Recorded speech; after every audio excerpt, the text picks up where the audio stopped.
सो episode के starting में हम देखते हैं जहाँ पे रूडो धो रहा है अपने ग्लव्स को बिकॉज गंदे हो चुके हैं। और जब रूडो अपने ग्लव्स को धो के बाहर आता है तब देखता है बिस्तर पे रियो। बट एक मिनट, रियो से घर में क्या कर रही है, वो भी अकेले रात के 4 बजे। जहाँ पे रियो को देख के रूडो की हालत टाइट हो गई कि मेरे घर पे ये क्या कर रही है और इतनी रात के 4 बजे कर क्या रही है। जहाँ पे रियो बोलती है कि तू इतनी रात को कर क्या रहा था, तेरी आवाजें आ रही थी और जहाँ पे मैं सो नहीं पाया और मैं देखने चले आया कि तू दर्द में करहा रहा था। मतलब देख रहे हो, रियो को फिक्र है रूडो की, आगे जाके ये लोग लवर न बन जा। जहाँ पे रियो अपनी बेसिकली कहती है कि तू चिल्ला रहा था दर्द में, तो मैं सोचा कि तू क्या हुआ, मैं देखने आ गई। तो जहाँ पे रूडो कहता है कि हाँ ये मैं चिल्ला नहीं रहा था, ये मेरे हाथों में थोड़ा दर्द होता है इसलिए। मतलब तुम समझ ही रहे हो कि उसके हाथ जब तक वो ग्लव्स पहनता है तो उसको अच्छा लगता है, दर्द कम होता, बट जब उनको निकाल देता वो दर्द होता है। तो वहाँ पे रियो कहती है कि क्या ये जलने के मार्क है, मतलब जलने के निशान। तो रूडो कहता है कि नहीं, ये निशान जलने के नहीं है, ये मेरे पेरेंट्स ने दिया, अब उनसे पूछना पड़ेगा। और रियो ये सुन के कहती है हमारे पेरेंट्स से हमें बहुत कुछ मिलता है, अच्छी चीजें भी और बुरी चीजें भी, तो इसमें हम कुछ कर नहीं सकते। बट सही में रूडो के कमरे में रियो, भाई रूडो भी फट गई थी। मैं अगर वहां पे होता ना, मैं प्रपोज कर देता कि बन जा मेरी हमसफर। और अगले सीन में हम देखते हैं जहाँ पे एंजिन और ग्रेस दरवाजा खोल के किसी को देख रहे होता है और वो देखते हैं एक बंदा या फिर बंदी कुछ कर रहा होता है और वो होता है अपने क्लीनर्स का डिजाइनर। मतलब कपड़े, हेलमेट, जो चीज भी तुम देखते हो जो क्लीनर्स पहनते हैं, डिजाइन बाय दिस गाय। और ये देख के एंजिन जाके बॉस को बताता है कि अभी तक रूडो का फुल मास्क अभी तक बना नहीं है, उसमें टाइम लगेगा। और रूडो ये सुनकर कहता है कि फुल मास्क क्या होता है। तो एंजिन उसे दिखाता है फुल मास्क, मतलब वो मास्क जो पूरा पहनते हैं और मुंह पे डायरेक्ट ऑक्सीजन लगता है, जो कि हमने देखा था एंजिन जब फाइट कर रहा था, वो दिखाता है। और ये कंपलसरी होता है हर एक में। मतलब तुम समझ ही रहे होगे कि जब वो नो मैंस लैंड में जाते हैं वहां पे कितना ज्यादा पॉल्यूटेड होता है और कितनी ज्यादा चीजें, बहुत बेकार एटमॉस्फेयर होता है, तो उनको पूरा कवर करना पड़ता है खुद को। और ये सब चीजें सुन के जहाँ पे बॉस बताता है कि चल जब तक ये कंप्लीट नहीं हो रहा तब तक तुम दूसरी चीजें कर लो। तो दूसरी चीजों को मतलब कहते हैं रूडो को कि रूडो तेरे ऊपर एक स्पेल कास्ट किया जाएगा। अब स्पेल कास्ट क्या है? अब स्पेल कास्ट बेसिकली एक तरह का स्पेल है जो कि प्रोटेक्शन देता है। और इस चीज को एक्सप्लेन करने के लिए अपनी ओवर पावर दादी जी बताती हैं, ठीक है, कि अगर तू नो मैंस लैंड में गया और गलती से किसी कचरे के ऊपर तूने पैर रख दिया और खुदा ना खास्ता वो कचरा ट्रैश बीस में ट्रांसफॉर्म होकर तुझे खा ले, तो ये जो स्पेल है जो तेरे ऊपर कास्ट किया जाएगा, ये तुझे उन चीजों से प्रोटेक्शन करेगा, किसी ब्लास्ट से, किसी अटैक से। मतलब हाँ, ये तेरे लिए एक बैरियर या फिर एक शील्ड की तरह काम करेगा ये स्पेल। जहां तुम्हें अगर ये बंदा याद है तो इसी बंदे के बारे में बात हो रही है यहाँ पे। ये एक स्पेल कास्टर है जो कि किसी भी ऑब्जेक्ट के ऊपर या फिर किसी के ऊपर स्पेल लिख के उसको प्रोटेक्शन या फिर कुछ भी दे सकता है उस स्पेल के हिसाब से। तो ये लोग अभी उसी के पास जाने वाले हैं। और जहाँ पे रूडो को बताता है कि हम जा रहे हैं सिटी ऑफ ग्रिफिथी यानी कैनवस टाउन। और इन सब के बीच में एंजिन रूडो को ये भी बताता है कि जब हम नो मैंस लैंड में एमओ से मिलने जाएंगे तो कौन कौन सी टीम हमारे साथ जाएगी। तो जहाँ पे एंजिन बोलता है कि टीम आकुता, यानी अपनी जो टीम है टीम आकुता, मतलब जहाँ पे रूडो है, एंजिन है, जांका है, रियो है, ये है टीम आकुता। और साथ ही साथ और जो दूसरी टीम है वो है टीम येगर जिसमें डेलमोन है, और साथ ही साथ वो हरामजादा जिसने रक्तो को मारा, हाँ वो तामसी या फिर खुद को एंजल कहता है साला। और साथ ही साथ हमारे 3 सपोर्टर्स जहाँ पे ग्रेस, फॉलो और तेमो या फिर कुछ ऐसा है, मतलब वो फीमेल। और जहाँ पे एंजिन रूडो का एक्सप्लेन करता है कि जब हम नो मैंस लैंड में जाते हैं बेसिकली ऐसे, तो हम ज्यादातर सपोर्टर्स को ले जाते हैं 5, बट इस बार हम एमओ से मिलने जा रहे हैं जो कि फाड़ सकती है किसी की भी। तो इस बार हमने टीम मतलब जो गिवर्स है उनको ज्यादातर रखा, मतलब क्लीनर्स को, और सपोर्टर की संख्या कम कर दे ताकि हमें पावर ज्यादा मिले। और क्यों ना भाई, एमओ फाड़ देती है बहुत बुरी। और ये सब पकलोली खत्म होने के बाद हम देखते हैं पूरी पंटर गाड़ी के अंदर बैठ के निकल चुकी है, जहाँ पे रियो और रूडो पास में बैठे हुए। और मागासम गाड़ी के अंदर ऐसी भीड़ हो रखी, लगता है वो बस वाले नहीं होते कंडक्टर की, आ जाओ भैया खाली है। और जब तुम पैर रखते हो गाड़ी के अंदर लगता है कि अरे यहाँ पे तो मैं अपने बालों को नहीं रख सकता, मैं अपने ये देह कहाँ रखूंगा। और रूडो कैनवस टाउन को देख के थोड़ा हैरान हो जाता है कि कैनवस टाउन एक डूम जैसा क्यों, मतलब पूरी तरह से कवर। तो वहां पे तामसी आके रूडो को समझाता है कि ये जो डोम है ये प्रोटेक्शन के लिए, बिकॉज स्पेयर से जो कूड़ा कबाड़ा गिरता है उससे प्रोटेक्शन के लिए। तो रूडो पूछता है कूड़े से बचाने के लिए मतलब?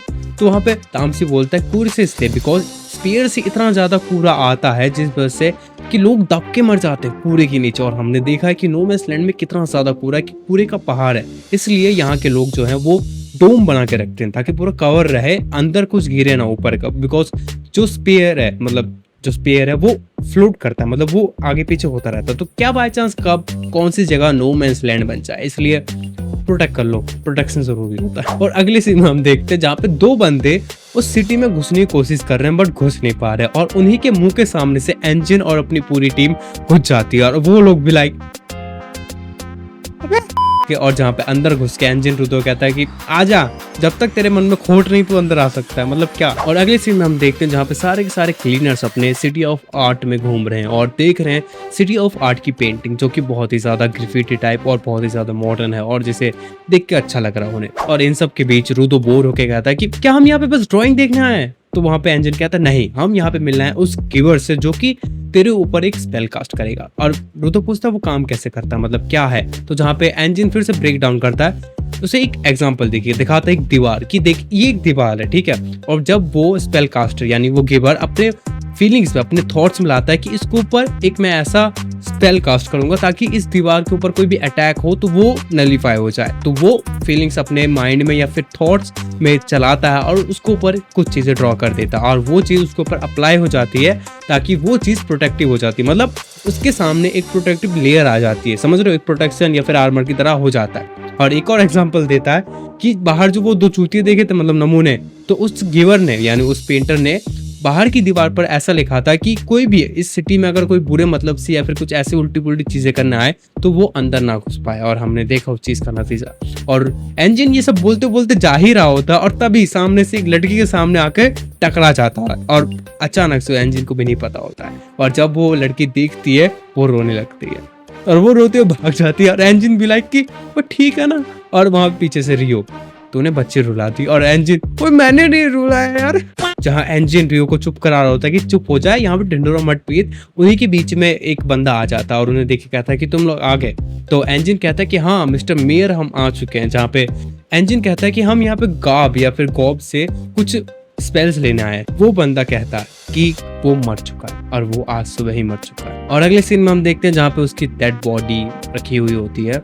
तो ये जो हुआ वो हुआ पोल्यूशन के कारण, मतलब उसकी जो बॉडी थी उसके अंदर पूरा पोल्यूशन हो रखा था, मतलब वो गया था नो मैंस लैंड में ड्राइंग करने, ठीक है, बिकॉज वो एक आर्टिस्ट था, उसका जो पैशन था वो आर्ट करना, बिकॉज वो क्लीनर्स के वहाँ पर भी जाता था और जो हमने क्लीनर्स के हेडक्वार्टर में जितना भी आर्ट देखा वो सब गॉब ने किया था, जिस कारण वो गया नो मैंस लैंड में और वो वहाँ पे जाके आई गेस मर गया बिकॉज उसने मास्क वास्क नहीं पहना होगा। और अब जब गॉब नहीं है तो उनके लिए स्पेल कास्टर भी नहीं है, यानी उनके लिए अब मुश्किल होगी कि रुदु के ऊपर अब स्पेल कास्ट कौन करेगा। और जहाँ पे पूरा एटमोस्फेयर अब थोड़ा सा सैड और इमोशनल हो रखा है बिकॉज समझ पा रहे हो कि वहाँ पे एक बंदे की डेथ हो रखी है। और जहाँ पे मेयर एंजिन को बताता है कि गॉब ने अपना सक्सेसर भी चुन रखा था और हम देखते हैं वही लड़की होती है जो कि एंजिन से टकराई होती है, और जहाँ पे हम समझ पाते हैं कि उसकी रोने की वजह क्या थी बिकॉज वो मर चुका है और उसके लिए गॉब एक भाई जैसा था, मतलब एक बड़े भाई जैसा। तो इसका मतलब अब जो है, अब मतलब अपने पास जो अब क्लीनर्स के लिए जो स्पेल कास्टर है वो है अब ये, मतलब ये है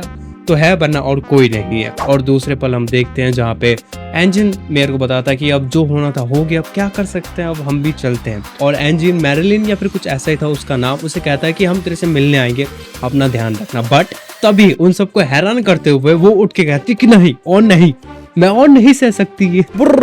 और मैरिलिन फटदनी उठती है एकदम जोश में कि कुछ हुआ ही नहीं, और वो उठ के मेयर के हाथ से पेन लेके कहती कि चलो पार्टी करते हैं, और वो दौड़ते हुए भाग जाती और सारे के सारे क्लीनर्स और सपोर्टर्स भी लाइक हुआ क्या यहाँ पे। और हम देखते हैं रैमलिन टेरेस पे आ रखी है और प्रे पेंट से कुछ कर रही होती है, और जहाँ पे वो कहती है कि गॉब अब नहीं रहा, बट इसका मतलब अगर हम दुख करते हैं या फिर हम शोक मनाते हैं या फिर हमें बुरा लगता है तो आफ्टर लाइफ में उसकी आत्मा को बुरा लगेगा, तो हम नहीं कर सकते ऐसा। और हम देखते हैं रैमलिन उस पेन को, मतलब वो जो पेन था वो था एक तरह से वाइटल इंस्ट्रूमेंट उसका, और वो एक गिवर है और वो अपने पावर से उस पेन को एक्टिवेट करती है और वो एक स्पेल कास्ट करती है, जिससे वो जो स्प्रे पेंट थे वो एज लाइक फायर क्रैकर्स या फिर पटाखे की तरह आसमान में उड़ने लगते हैं, फटने लगते हैं, जो कि बहुत ही ज्यादा अच्छा लग रहा होता है। और ये जो सीन क्रिएट होता है, इस सीन के क्रिएट होने के कारण कैनवास टाउन में जितने भी लोग थे वो एंजॉय करने लगते हैं मोमेंट्स को और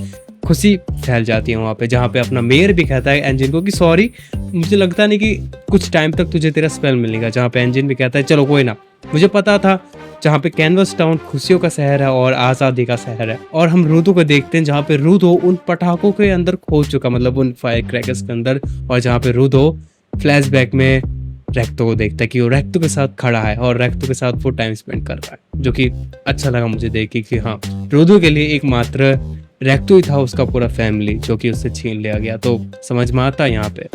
और इसी के साथ ये एपिसोड खत्म हो गया। तो आज के लिए इतना ही था। वीडियो पसंद आई तो लाइक कर देना, कमेंट कर देना और सब्सक्राइब, और जरूर बताना गाचिया कोता कैसा लग रहा है। और बिकॉज देखो गाचिया कोता भी इंटरेस्टिंग और होने वाला है, बिकॉज अभी तो ये जाने वाले हैं आमो से मिलने, मतलब एमओ से मिलने नो मैंस लैंड में, और वहाँ पर तो और भी पंगे होने वाले हैं और हम फाइनली एमओ को देखने वाले हैं, वो भी इन एनीमे। तो मिलते हैं हम अपने अगले वीडियो में, तब तक के लिए जाना, बाय बाय।